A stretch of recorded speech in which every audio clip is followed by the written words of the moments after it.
Currently, the car market is, well, confusing. And it seems as though dealerships don't know how to price cars and buyers don't know what they should be looking for whenever they're looking to buy cars. And currently, we're sort of in this weird state of the car market either going up or going down, and it's creating a lot of confusion across the board. And so in today's video, I'm going to be breaking down the most up-to-date data for used cars, and I'm going to be talking about where car prices have been in the last 30 days, where they could potentially be going, and some of the things that you should be looking out for if you are somebody who's looking to buy a used car. So let's get started. Now, before we dive in, I've been making YouTube videos for almost 3 years now, and over the period of time, I have never made a video with my glasses on, which I am wearing today. But after over 20 years of needing contacts and glasses, I am finally looking at getting LASIK, and they require you to not wear your contacts prior to your initial consultation. So I'll probably be wearing these in the next few videos. But with that out of the way, let's dig into the Manheim used vehicle data. Now, believe it or not, Manheim used vehicle value index actually increased by 1% from August to September. Now, no, this doesn't mean that used car prices are about to skyrocket, and it also doesn't mean that you've missed out on your chance to buy a used car for a good deal. But it does mean that the used car market is in a bit of a weird state right now. According to Manheim, over the last 4 weeks, the 3-year-old index declined an aggregate of 1.2%. This means that the average 3-year-old car actually declined in value by 1.2%, which is a larger decline than the average market as a whole, but it's actually less than what we typically see this time of year for the same age of vehicle. From 2014 to 2019, the average 3-year-old car actually declined in value by 1.8%, which is quite a bit more than this year's 1.2%. So what this means is that newer used cars aren't declining in value at the same rate that they have in the past, pre-pandemic speaking at least. MMR retention for the month of September was at 99.2%. Now remember, we've discussed this a lot in past videos, but MMR retention is a gauge to tell us how cars are selling for versus what their actual value is. If a car has an MMR retention of below 100%, it means that the car is actually selling for less than its MMR value. But if it has an MMR retention of above 100%, it means that it's selling above its MMR value. From a buyer's perspective, we want to see the MMR retention below 100%. And for us to have an MMR retention of 99.2% in the month of September, it tells us that cars are being sold for a slight discount compared to their true MMR values. And on top of all of this, the daily sales conversion rate declined to 55.7%, which is fairly close to normal for this time of year. If we look at segment based off of the type of vehicle, you can see that for most vehicles, they are down year over year with the exception of pickup trucks. Compact cars are down 9.9%, luxury vehicles down 6.7%, and mid-size cars down 5.9%, while SUVs and vans are down 3.5% and 2.3%. Believe it or not, pickup trucks are actually up in value, but 0.7% year over year, which isn't the end of the world, but it's also not great news either. This data right here gives us some valuable insight into where the wholesale car market is trending. And the reason why this is important to the average car buyer is wholesale prices absolutely have a trickle-down effect to the average car market. But to give us even more insight, let's head over to CarGurus Used Vehicle Value Index. Right here, I have CarGurus Used Vehicle Value Index selected, and I've selected the dates from October 1st, 2022 to October 1st, 2023, so we can see how the data has been trending over the last year. You can see that for the most part, Ford, Chevy, Toyota, and Jeep all have followed very similar trends over the last year. But if we scroll down, it'll give us even more insight into where car prices are trending for year over year, 90 days, as well as 30 days. And you can see here that whenever we look at body style, all of the different types of body styles are down year over year, with vans being down as much as 10.12% and coupes being down as little as 1.69%. But whenever we look at 30-day data, you can actually see that some cars have appreciated in the last 30 days, which is not a good sign. Coupes have increased in value by 0.32%, minivans 0.15%, and convertibles 0.87%. While the largest decline that we've seen in the last 30 days is from the wagon, which has declined by 1.14%. Obviously, we're going to want to keep a very close eye on this to make sure that this doesn't become a trend and we don't see more and more body styles increasing in value, and this isn't going to begin to leak down into the 90-day data, because that's wherever we could start seeing the car market really begin to shift, which would be bad news. Scrolling down to make, we once again see more cars than we would like being in the green, and not only the last 30 days, but also the last 90 days as well. While most of these vehicles that have appreciated in the last 30 and 90 days are exotic or ultra luxury cars, there are some normal day cars in there as well. For example, BMW has gone up 0.47% in the last 30 days. Chrysler is up just below 1%. And GMC is up 0.08%. And they're also up just over 1% year over year. Porsche has also increased in value, as has Rolls-Royce, Saturn, and Scion.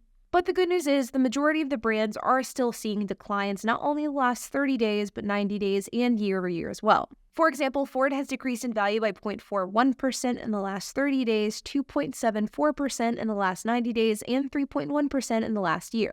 Chevy is very similar with 0.44% decline in the last 30 days, 2.45% in the last 90, and 2.3% year over year. And Tesla is the big loser here, which really shouldn't come as a surprise to anyone. They've decreased in value by 2.38% in the last 30 days, 8.58% in the last 90 days, and a whopping 35.44% year over year. The only one even close to that is Polestar, which has decreased in value just over 1% in the last 30 days, just over 8% in the last 90 days, and a whopping 34.95% year over year. And if we continue to look at makes and models, you can see that the car market is a bit of a hit or a miss. There are some cars that are going up in value and some cars that are going down. And truthfully, as of right now, it's kind of hard to say where car prices are heading, and there are a few different reasons as to why. One is, of course, the fact that we are heading into Q4, which is a notoriously hot time of year to buy cars. This is a time of year where people buy cars, and as a result, there is more demand. But we're also in the middle of a massive UAW strike, which could have some pretty significant impacts to the car market as a whole. The exact impact, well, only time will tell. And believe it or not, there are still, to this day, manufacturers that are still struggling with production issues from the pandemic. And while these issues are slowly but surely getting sorted out, they do still exist, and they are affecting some automakers more than others. And because of this, there seems to be a lot of confusion into where car prices should be priced. There are a lot of dealerships offering discounts, but there also are a lot of them selling cars above MSRP. There are a lot of used sellers selling cars way above what cars are actually worth, but there are still a lot of people paying that overvalued price. And if you look at cars.com, it becomes blatantly obvious very quickly that dealerships are a bit confused as to where they should be pricing their cars as well.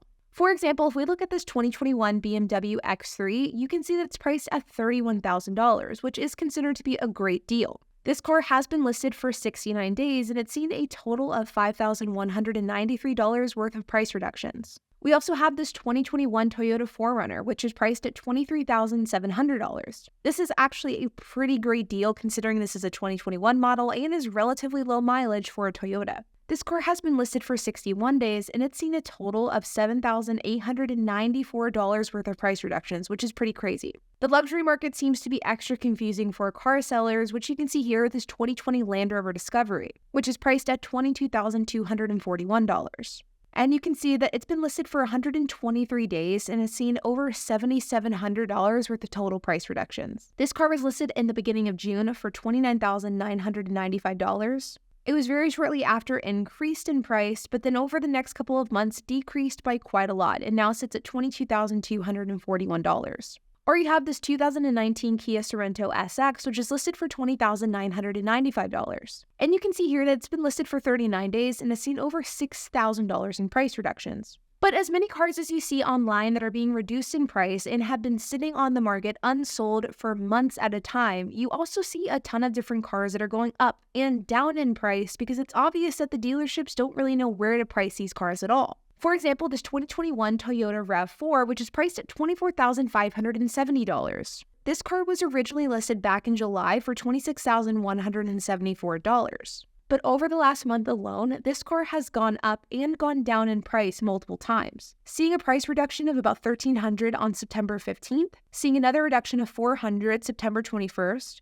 another reduction of $650 on October 5th, and seeing a price increase of about $1,100 on October 6th, just a day later. And then a few days after that, seeing a price reduction of $330. We can also take a look at this 2020 Honda Accord, which is priced at $20,139. This car has also been all over the place. It's been listed for $144, and while it has seen a total price reduction of about $3,749, it's also seen a number of price increases and price drops over this period of time, seeing a price reduction of $500 in August, but then later on that month seeing a price increase of $3,500. We also have a 2022 Hyundai Tucson, or last but not least, we have this 2021 Subaru Forester, which is listed for $24,500. This car has been on the market for 76 days. It has seen 1,000 $25,481 worth of total price reductions, you can see that this car was listed back in July for $25,981. It was then decreased in price just a few days later, followed by 3 different price increases over the course of about a month, then followed by 3 more price decreases over the course of another month, followed by another price increase, and then another price decrease.